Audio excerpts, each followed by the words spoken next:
All right, Tashawndae, you are on. Yeah, like Mr. Bernard said, I come in at night. I'm one of the MAs, and I'm about to go out on externship. Mr. Bernard teamed up with Lindsay Marshall, who is the program director for the AHC program for law support.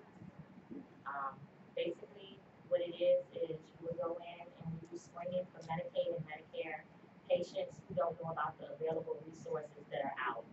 A lot of patients that I talk to, they have transportation to get to the doctor's appointments, but they don't have transportation to get back and forth for follow-up visits. Um, we do transportation, utilities, housing, food. A lot of them don't have the resources to get food, like they run low on food during the month because they don't fix incomes.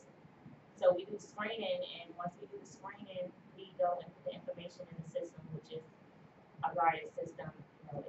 It's not shared with anybody else, and we give them the resources that they can't find on their own.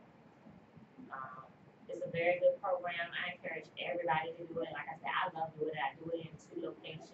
I'm at Regional Memorial one week, and then the next week I'm on Chamberlain Avenue at a doctor's office for Dr. Gray.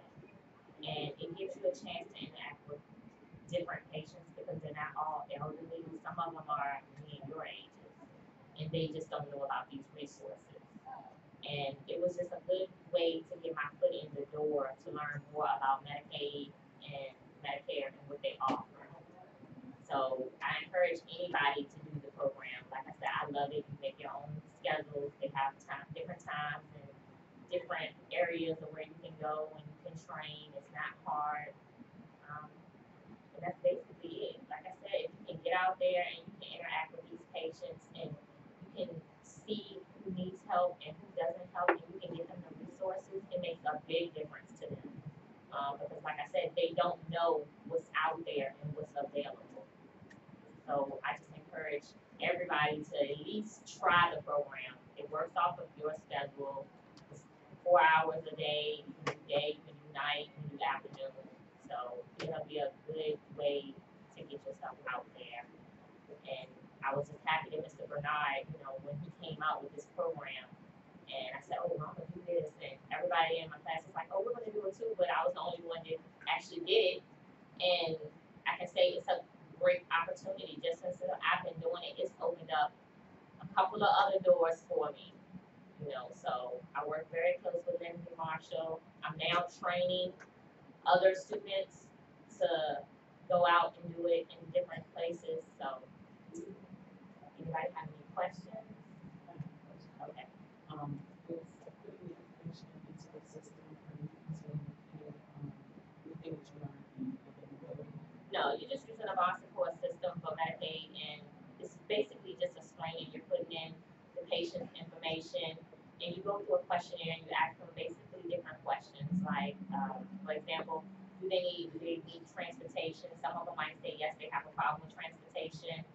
A lot of patients I talk to, when I go through the safety portion of the screening, they are abused, like people talk down to them, or is like have been physically abused.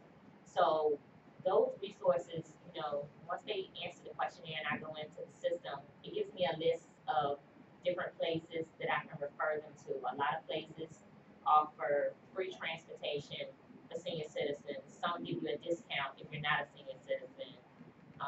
So you basically just use it what they're giving you. You don't need anything for billing or coding or anything like that. It's just their information, their guarded information that you're putting in. Yeah, I was just wondering with the Medicare and the Medicaid part, is that Yeah, it's just a system that the Medicaid system that offers them the resources. You're not like you don't have the only thing you have to put in from that is just their Medicaid number. And then what it does is if they don't want to do the screening, it opts them out for that day, but they're still in the system. So if they come back to another appointment and they need the resources, someone can go in and pull them up and just go off of what was in the system. How have your medical assisting courses helped you, though, in this position? The medical assistant courses have really, really helped me out. It taught me basically because I didn't come from a medical background. I came from transportation and being a manager of a warehouse. And when my daughter got sick and my mom got sick, I needed to know more about what they were going through, and the only way I could do that was to take a class. And I ended up here, and it's been the best thing I have ever done. Just being in medical assistance, I learned how to deal with patients of different attitudes. You know, it's also teaching me what other patients need, the care that they may need, or the help that they may need out here in the middle of the medical field that they don't know anything about. Anything else? Tell them the one comment that Lindsay made about, you mentioned it to me, and she'd sent me something very similar to that in an email too, but she made one particular comment. Like I said, I work very closely with Ms. Marsha. She calls me if I'm not set up or scheduled to work or to go volunteer. She'll call me and she'll be like, "Hey, can you jump over to here, or can you go here and train some girls?" And you know, I don't mind doing it. I like to do it. You know, and hopefully it's gonna be where they can get a position going. But I've worked so close with her that she's willing to back me on any job that I'm looking for. Possibly something big, hopefully, that we've talked about. I don't want to put it out there yet. Exactly. But, you know, it's a lot of opportunities, especially if you can get into the program and you can work closely with her.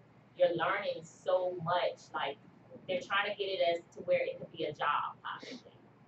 But if you're out there and you're not scared and you can talk to the patients and just find out what resources they need, it's a lot of help to them.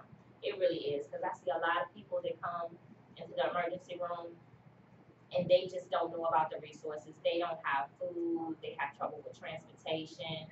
And you know, when you start talking to these people, it kind of hits home because you don't want to see anybody out there that can't have or they don't know what they have.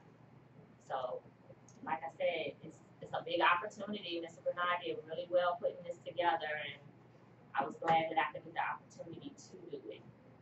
But right now, as my schedule is getting busy, I'm doing when I'm not busy. I'm picking up any days, so I'm volunteering maybe 3-4 times out of the week. And again, that's going to, you know, be something that she can take with her as a reference, and then of course the interaction with other clinicians and practice managers at the sites where she is. So again, this has been a huge resume builder for her, and it's something that will definitely open up eyes. Any further questions for her before she wraps up?